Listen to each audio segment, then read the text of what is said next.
What up, LK Mafia? It's your boy Artofkickz, and just like that, we back with another one. Alright, y'all. So, as some of y'all know, I just got back in town for my vacation, man. It feels so good to be back. But while I was gone, somebody reached out to me. Man. Guess who it was, man? It was my buddy, Struggle Jennings. He reached out to me. He said he had watched my Royce the 5'9" YelaWolf reaction of Royce putting out allegations of YelaWolf being... Royce putting out allegations of YelaWolf being racist, and he had some words, he had some stuff that he wanted to share with me. Basically, he was saying he'd been knowing YelaWolf for years. He said that man don't got a racist bone in his body. He was saying his wife is black, baby mama's black, his kids are biracial, this, that, and the fourth. He gave me an example of a situation where YelaWolf took up for someone of the African American descent. But anyway, I don't want to get too deep into all that, but Struggle did suggest there to be a song from YelaWolf that I should check out, and that's what we're about to do today. And the name of it is To Whom It May Concern. I feel like that's a very appropriate title for whatever this may be. It's 8 minutes long, but hopefully this will give us some type of insight on something. But nonetheless, we're about to get into this thing. Y'all ready? I'm ready. Let's go.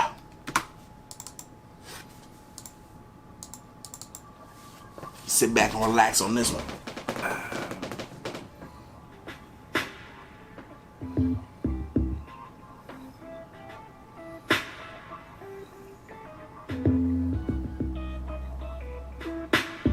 Yeah, I'll be fast forwarding some of this.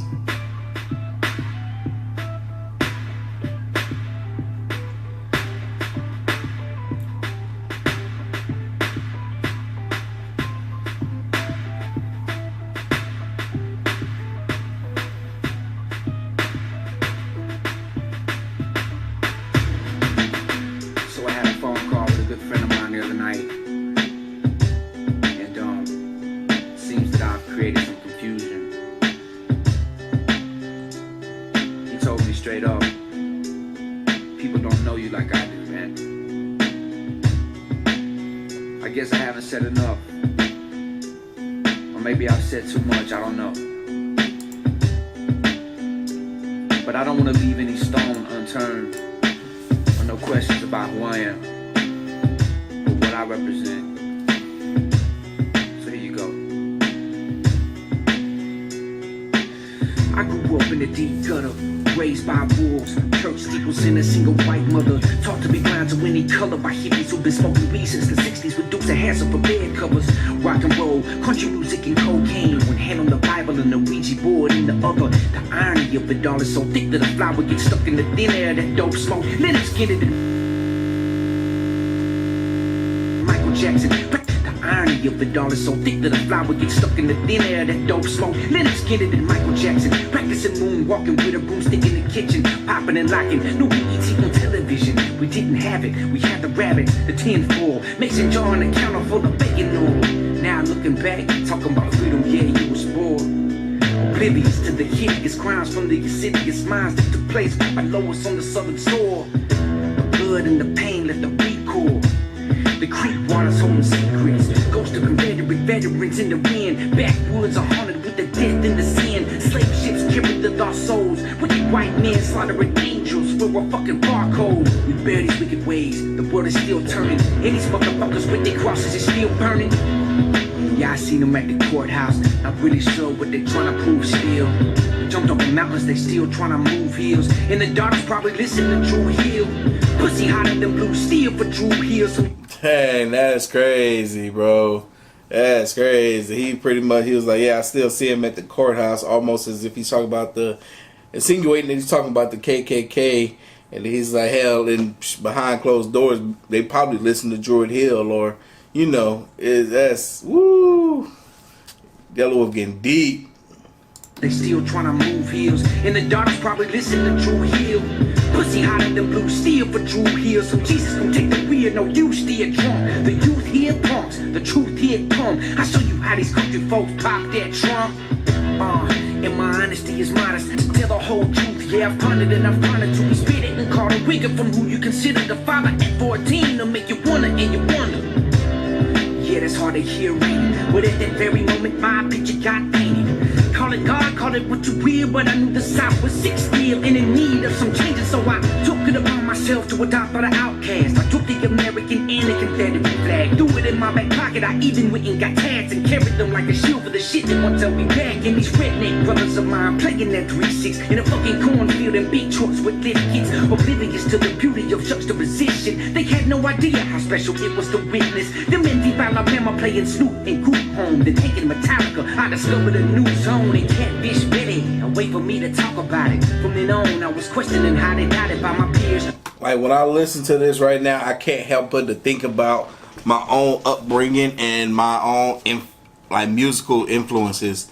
So much of it has to do with my style and who I am today, what I stand for, what I'm about, what I represent, how I carry myself, and even how I present myself.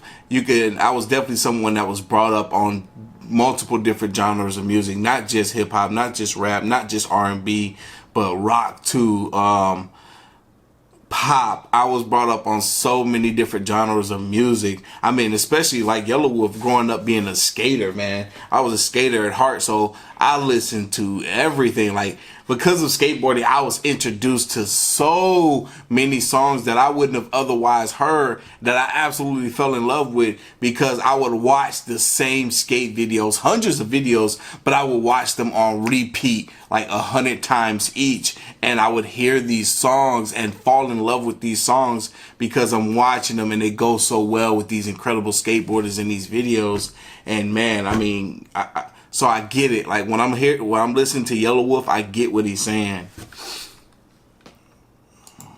Don't put him in that box. Talk about it. From then on, I was questioning how they got it by my peers who didn't understand that all these years we've been the brunt of the jokes. America made it clear that we were backwards, wrong, behind, and segregated. So I decided that YelaWolf would go make it more obvious that we've grown. I polished up my tone. I signed a shady and brought a record deal home. Look, mama, no hands. I'm coming up, yeah, I'm grown. Respect from the OGs, co-signing my songs. First it was Bun B, then Raekwon and T.I.P. Then all of these MCs wanted features from me, but I was a live wire. My tongue was a fucking blade to these critics who didn't get it. The clips from the grenade in my teeth, a little too unique. The market for me was smaller than some thought it would be, even me. So I looked in the mirror. This is crazy because like now listening to this even more, I can't help but to think that like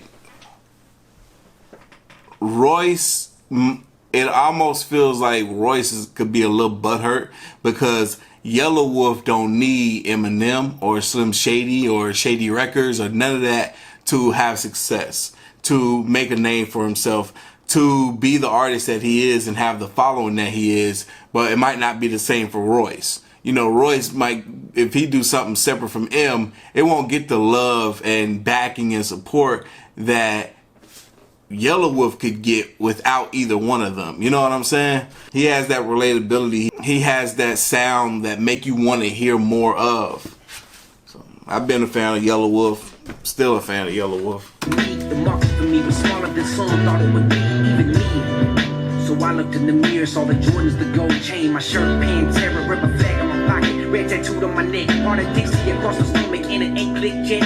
Maybe I wore the wrong shoes back to the woods because these suede number 5s can't get wet. Maybe it's something I need to go figure out on my own. So after Radioactive, I took my shit back home, disappeared from the world, became increasingly different. Tuned in every once in a while to see who was spitting, but mainly I was in Nashville, getting back to my roots, exploring music with love story. I made it my truth. Dropped a single called Till It's Gone and traveled the globe. I started seeing rebel flags everywhere in my shows. I didn't think nothing of it. I assumed that they get it. I'm on some new side shit, but I have to admit it. I saw the post up on Instagram proclaiming I'm racist, and then I walked in the head and I don't know where my place is. I started taking it. Yo, this is crazy because this is so relevant to like what's happening right now. He said, yo, I saw the post on Instagram claiming I'm racist. Like, this is like what what's happening with Royce and him right now. The post on Instagram claiming he's racist.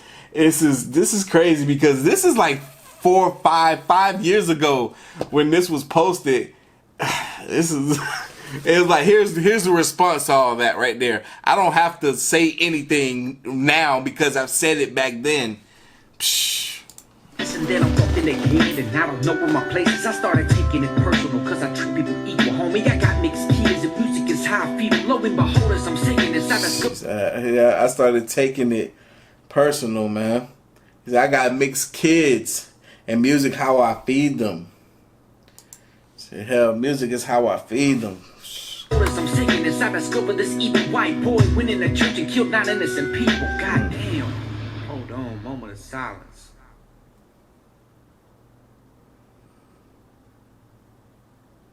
9 innocent church-going people get murdered. There's not a word I can utter. There's not a rhyme I can say. There ain't no fixing that ever. Those people brutally slain. And I refuse to see ways to justify all the blame. Them motherfuckers insane. I got so mad in my own image. I took down merch. No one's planning it now. It's only making it worse. This fucking character's criminals, just a puppet, a mental case. But the truth is the truth. He did it because of race. There's nothing I can describe. The shame that I felt inside. The white boy with the flag committed this. I love that. I love that he took that moment of silence and then followed with, man, 9 people was murdered. There's nothing I can say. He was like, I was wrong. It was done because of race.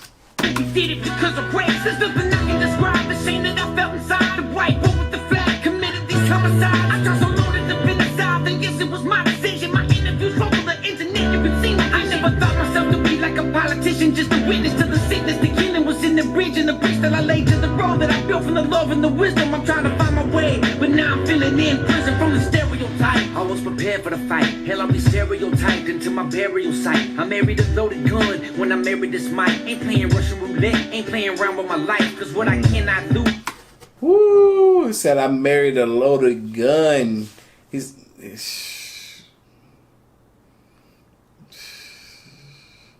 That's crazy.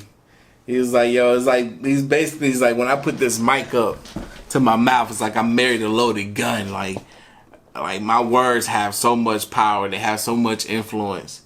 It's like you got to be real careful with what he say, but at the same time, he's understanding that he don't got to say nothing sideways. He knows who he is and what he's about and what he stand for. So what's going to come out of his mouth is going to be from the heart, and it's going to be accepted regardless. Yeah, Royce got it all wrong. I married this mic, ain't playing Russian roulette, ain't playing around with my life. Cause now people might be thinking, oh well, yo, just because he made a song like that don't mean that he's not a racist. Nah, this song can't come from where it's coming from if it wasn't nothing but the truth. He's speaking his truth. Just because some people don't like it ain't got a damn thing to do with you. I married this mic, ain't playing Russian roulette, ain't playing around with my life. Cause what I cannot lose is the respect that I've gained. Friendships I cherish, fuck the money and fame. Black American culture is in the thread of my veins. It's rock and roll till I die. I'm just a rebel in shame, yes I apologize. For me and anybody with that flag. Honestly, any crowd southerner is sad. How do you think I feel when I look at my granddad, imagining him dead because of that piece of trash?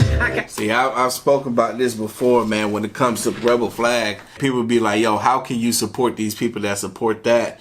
I'm like, well, you got to understand something. And I've said this before. Their character, who they show you, who they are, does not have to do with the symbolization or the representation of that flag in its entirety. Because that flag, what it stands for, some of which they don't agree with, but most of which is part of their heritage, part of their past. It's not for us to say that they can just throw that away just because of some of the wrongdoings of their ancestors. Stuff that they themselves wouldn't dare fathom thinking of doing. So we should not associate or disconnect ourselves from them because of that past. It makes you no better than to view it that way.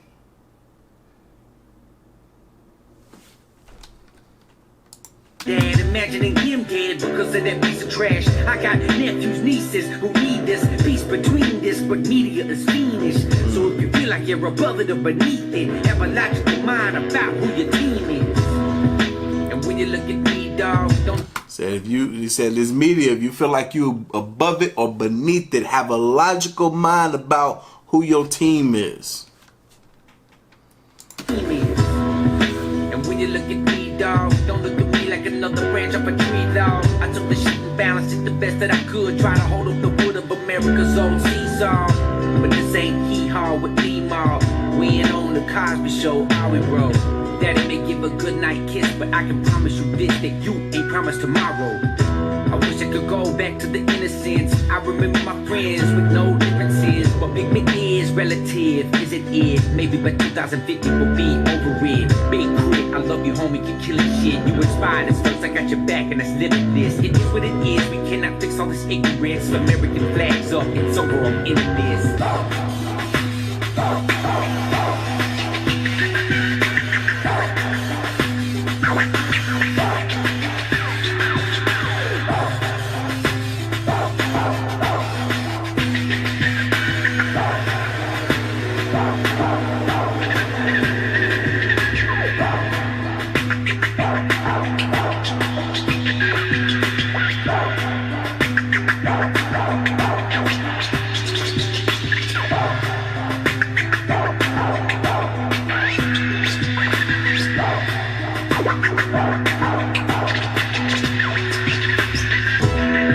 Beautiful scratching, damn.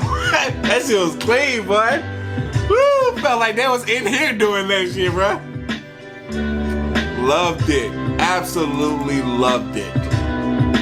Let's just gradually turn down.